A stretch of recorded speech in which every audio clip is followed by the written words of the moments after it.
జై శ్రీమన్నారాయణ. జై శ్రీమన్నారాయణ. జై జై లక్ష్మీనారాయణ. జై జై లక్ష్మీనారాయణ. ఈరోజు 14వ పాసురము. உள்ளன் பொள்ளைருக்கண்டன் தொட்டான் வாவிரையல்லோ வெங்கொன் நீர்வாழ் வெறங்கிறந்து அம்புல் வாழ் கும்பி கண்ணன் நிந்தேந்து பாடு கொடையர் வெல்வான் தருத்துறவான் தங்கள் திருக்கோயில் செங்குரவான் போங்கிந்தாரு எங்காரி மன்னம் எருட்புருவான் வார் பேசவம் நங்காயை எரிந்திராயை நாராயணாயை நாப்புடையாயாம் சோடு சர்க்கன் பெருங்கன் சருக்கரையன் பங்கன் கரவரையன் పాడేలూర్ అంబవాయి. ఈ 14వ రోజున తాము అందరికంటే ముందుగా లేచి మిగతా వారందరినీ లేపుతున్నాను అనబడేటటువంటి గోపిక భగవదానందము చేత పై విషయములను మరిచిపోయి నిద్రిస్తూ ఉన్నది. ముందుగా లేచినటువంటి వారందరూ కూడా తెల్లవారిపోయినది లేవమ్మా అని లేపుతూ ఉన్నారట. తెల్లవారిపోయిందన్నట్టు ఆనవాడు ఏమిటి అని లోపల గోపిక అడగగా, ఇంకా తెల్లవారకపోవటమేమమ్మా, మీ ఇంటి పెరట్లో ఉండేటటువంటి బావిలో ఉండే ఎర్రని తామరలు వికసించినవి, నల్లని కవలవులు ముఖసించినవి. బయట ఉన్నటువంటి గోపికలు ఈ విధముగా అంటూ ఉంటే, ఇవి ఆనవాళ్ళు కాదే, వేరే ఆనవాళ్ళు ఏమైనా ఉంటే చెప్పండి అని గోపిక అడుగుతూ ఉంటే, అమ్మా, కాషాయ వస్త్రములను ధరించినటువంటి వారై ఎల్లప్పుడూ తమ హృదయములలో పరమాత్మను అనుభవించుచు ఆనందముతో చిగురు నగవుల వలె తెల్లని పలువరుసలు కలిగినటువంటి సన్యాసులు అనబడేటటువంటి ప్రపత్తులు తమ దేవాలయమునకు కుంచుకోలా పట్టుకుని భగవదారాధనకై పోతూ ఉన్నారు కదా.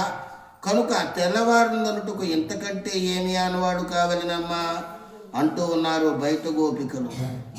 సర్వకాల సర్వావస్థల యందును భగవత్ కైంకర్యమునందు గడిపేటటువంటి వారికి తెల్లవారిందనుట భావించ తగు విషయము కాదమ్మా అని లోపల గోపిక అంటూ ఉంటే, అమ్మా, తామర రేకుల వంటి నేత్ర సౌందర్యము గల యశోదానందుడు నిన్ను పాడుతూ ఉంటే మేమంతా కూడా నీతో కలిసి ఆనందముగా పాడుతూ ఉన్నామమ్మా. ఆ స్వామి వద్దకు వెళ్ళుటకే కదమ్మా నిన్ను లేపుట.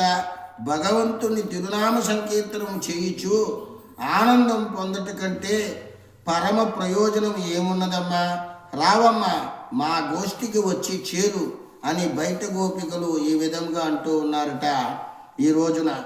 మరి గురు పరంపరములలో 9వ వాక్యమైనటువంటి శ్రీమన్నాథమునయే నమః చేత ప్రతిపాదింపబడేటటువంటి తిరుప్పొడి ఆడవార్లను మేలుకొల్పుచున్నారు ఈ 14వ పాసురము ద్వారా. ఇచ్చట తోట అనగా అష్టాక్షరి మహామంత్రమై ఓం నమో నారాయణాయ అనబడేటటువంటి శబ్దముగా ఉన్నది. దిగుడు బావి అనగా వెన్నుపూసలో ఉండేటటువంటి నాడీ మండలములో ఉండే షట్చక్రాలుగా మనం చెప్పుకోవాలి. తామర పువ్వులు అనగా పారతంత్రత కలిగి ఉండుట అని అర్థము.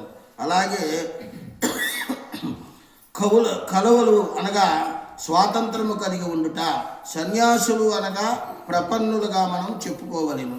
శంఖము అనగా ప్రణవనాదము, చక్రము అనగా సుదర్శనము, కుంచకోల అనగా ఆచార్యులు చేసేటటువంటి జ్ఞానబోధలుగా మనకి తెలియబడుతూ ఉంటాయి. జై శ్రీమన్నారాయణ. జై జై లక్ష్మీనారాయణ. శ్రీమన్నాథమునయే నమః. శ్రీమన్నాథమునయే నమః. శ్రీమన్నాథమునయే నమః. శ్రీమన్నాథమునయే నమః. ఓం నమో నారాయణాయ. ఓం నమో నారాయణాయ. ఓం నమో నారాయణాయ. ఓం నమో నారాయణాయ. ఓం నమో భగవతే వాసుదేవాయ. ఓం నమో భగవతే వాసుదేవాయ ఓం నమో భగవతే వాసుదేవాయ ఓం నమో భగవతే వాసుదేవాయ జై శ్రీమన్నారాయణ జై శ్రీమన్నారాయణ.